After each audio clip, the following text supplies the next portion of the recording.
Leo tarehe 14 ya mwezi wa 5 mwaka 2025. Tumekuwa na mkutano hapa Simiyu katika mji wa Bariadi, na mkutano huu ni wa pili. Wa kwanza tulifanya tarehe 13 kama sikukosea, mwezi wa 4 kule Mwanza. Na mkutano huu unazileta kamati za amani za mkoa wa Shinyanga, Simiyu na sisi Mwanza. Ni katika mchakato wa kukumbushana. Sisi katika Uislamu huku tumefundishwa katika Uislamu, fadhakir, kumbusha. Anaambiwa mtume wetu na Mungu akumbushe. Lakini kwenye kamati za amani muda wote zinaangalia, moja ya kazi yake kubwa ni kutazama viashiria. Kwa kuwa nchi yetu inaenda kwenye uchaguzi mkuu, na jambo hili ni jambo la kikatiba. Katiba ya Jamhuri ya Muungano wa Tanzania ndiyo imeeleza vipindi vya mtu kukaa madarakani, na kwa mujibu wa katiba yetu uchaguzi mkuu unafanyika kila baada ya miaka 5. Kwa mazingira hayo sasa, sisi tukiwa kamati ya amani ya viongozi wa dini mkoa wa Mwanza, lakini tuna mahusiano mema na kanda ya Ziwa, basi tumeona ni vizuri tukumbushane.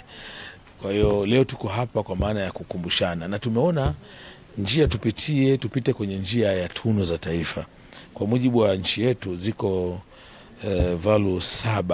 tunu 7 za taifa, ambazo hizo tumeamua kuzioanisha na mafundisho ya Mungu, Qur'ani na Biblia. Mfano unapozungumzia utu ndani ya Qur'ani, ndani ya Biblia; uzalendo ndani ya Qur'ani, ndani ya Biblia; maadili, uadilifu ndani ya Qur'ani, ndani ya Biblia; uwazi, uwajibikaji na kadhalika; umoja. Haya yote tunayachukua ndani ya Qur'ani na Biblia, na tumeyaoanisha kwa pamoja kuwakumbusha viongozi wetu wa dini wayatumie sana kuyaoanisha na tukio la chaguzi, kwamba kila Mtanzania, ikiwa una imani, lazima uipende nchi yako, lazima uilinde nchi yako, lazima uthamini mwingine na kadhalika na kadhalika. Kwa hiyo ni mkutano mzuri ambao tumeweza kupata fursa pia ya kushauri serikali, kama viongozi wa dini, kushauri serikali, kushauri vyombo vinavyotumika kwenye uchaguzi, kushauri vyama vya siasa, kwa sababu tumeanza kuona ile taharuki ya lugha wakati mwingine zinazotumika kwenye campaign, kwenye kujinadi, kwenye kutoa ilani. Sio lugha rafiki, ambazo tunaamini lugha hii inaweza kutuletea shida, inaweza kaacha makovu mengi na baadaye kuna mgogoro mkubwa. Kwa tumeona tuanze kuzifundisha hizi, na leo tuko hapa na tunamwomba Mungu atuwezeshe, na nitumie nafasi hii ya kuwashukuru wale wote ambao wanatuunga mkono kwa kutusaidia. Maana kama unavyojua, sika viongozi wa dini wakati mwingine hatuna, lakini unaweza kumlilia mtu mmoja au yule akasema basi nitawapeni mafuta, nitafanya hivi. Almuhimu hao mimi naomba kwa Mungu tuwaombee, na Mwenyezi Mungu awabariki kwenye kile ambacho wanachotuunga nacho mkono. Hili ndio lilikuwa linafanyika leo hapa Simiyu. Naam. Sheikh, muonekana ni katika masheikh ambao wa jambo la amani unalipa kipaumbele kuliko wengine.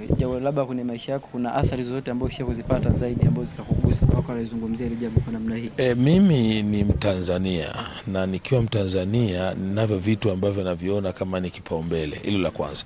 Lakini mimi ni kiongozi wa dini, ninayo mambo ambayo nikiyakosa naamini hata hatima yangu haitakuwa nzuri. Moja ya vitu ambavyo navitaka visiondoke katika maisha yangu, na hata nikiondoka mimi nikifa vibakie, ni amani. Kwa maana ikibakia amani itatusaidia watu kuendelea kumwabudu Mungu. Mimi na hakika amani ikitoweka, hata imani ya kimungu itaondoka. Lakini kubwa zaidi, najua mazingira haya kwa sababu nimesoma dini yangu vizuri, najua athari za kuvunjika kwa amani. Lakini mimi ni mzaliwa wa Ujiji, Kigoma. Unajua Kigoma ni magharibi mwa Tanzania, lakini inapakana na nchi ya Burundi. Kwa najua watu wengi walivyokuwa wanakimbia toka tunazaliwa sisi, tunakuta kuna watu walikimbia Burundi miaka kadhaa, Kongo.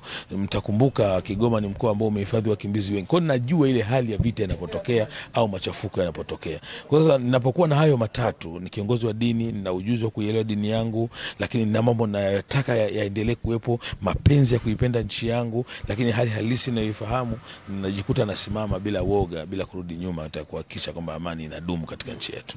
Shukrani sana. Mungu